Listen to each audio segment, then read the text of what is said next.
Dalam Bapa dan Putra dan Roh Kudus, amin.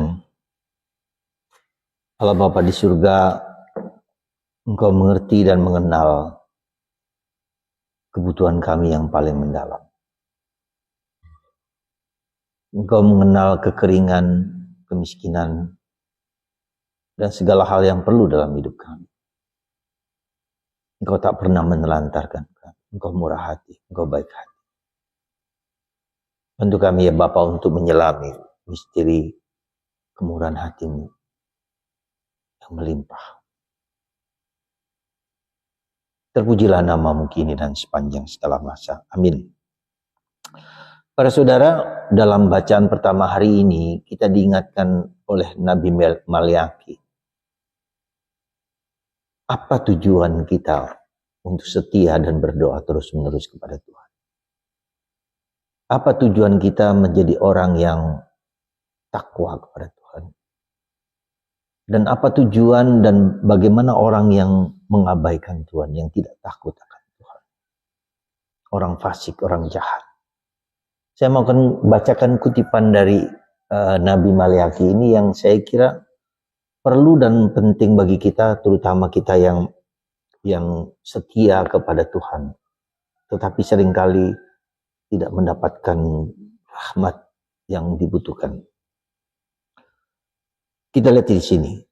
Apa perbedaan orang yang takwa kepada Tuhan dan tidak kepada Tuhan?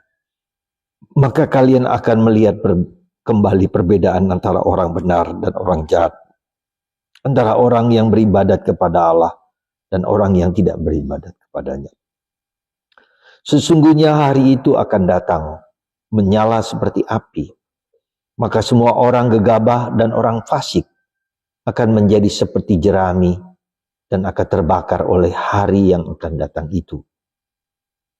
Sabda Tuhan semesta alam, mereka akan habis sampai ke akar dan cabangnya.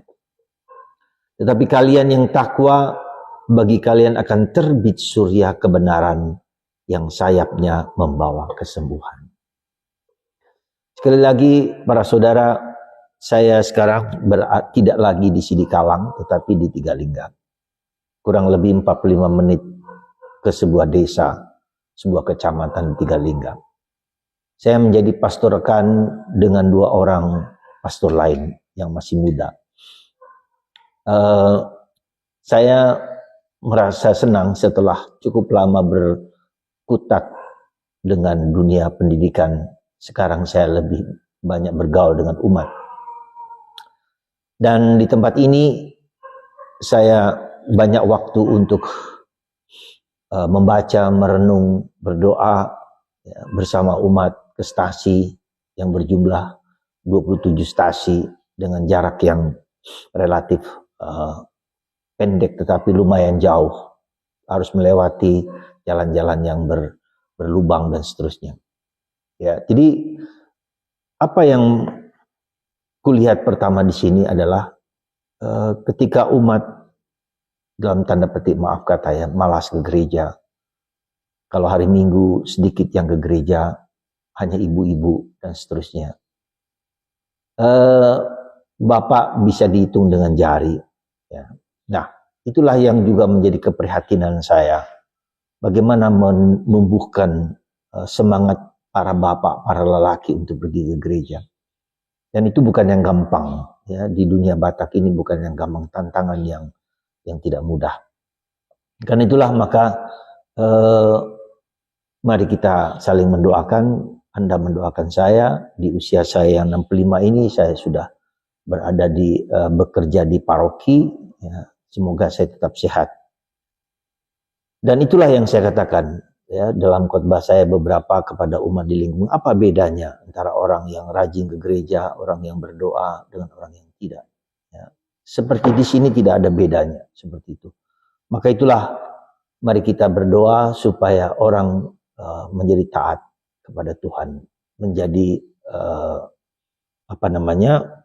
takwa kepada Tuhan. Karena sejujurnya itulah yang menjadi tantangan kita. Bagaimana orang tidak hanya pergi ke gereja tentunya, tapi juga menghayati iman. Dan saya juga membagikan atau mengajak mereka untuk membaca kitab suci hari demi hari. Setiap hari kira-kira ada 10-12 orang yang bersama kita misa di pagi hari ini.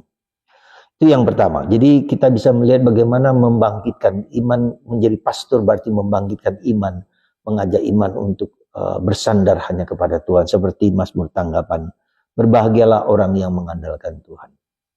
Nah untuk itu maka Yesus hari ini mengajak kita untuk apa? Untuk Yesus mengerti apa yang menjadi kebutuhan kita. Maka kita harus apa? Meminta dulu. Kita meminta. Setelah meminta mencari. Setelah mencari mengetuk pintu. Jadi ada bukan hanya meminta lalu mendapatkan. Bukan hanya mencari lalu mendapatkan. Bukannya mengetuk dibukakan pintu. Tapi tiga aspek ini. Kalau misalnya kita harus minta dulu. Kita tahu apa yang kita minta. Lalu kita mencari. Bagaimana kita mencari dan mendapatkannya. Lalu kemudian ketuk pintu. Jadi semakin lama semakin kita diajak untuk tidak putus asa. Tapi terus berusaha. Dan perjuangan inilah yang menghasilkan ketekunan. Dan ketekunan itulah yang menghasilkan iman.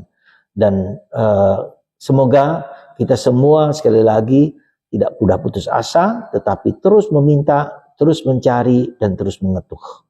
Dengan berbagai macam cara. Maka itu sejujurnya saya ingin Anda bila berkenan membantu saya untuk melengkapi pastoran yang besar ini dengan kebutuhan lemari, kemudian tempat tidur, karena ini paroki yang sejujurnya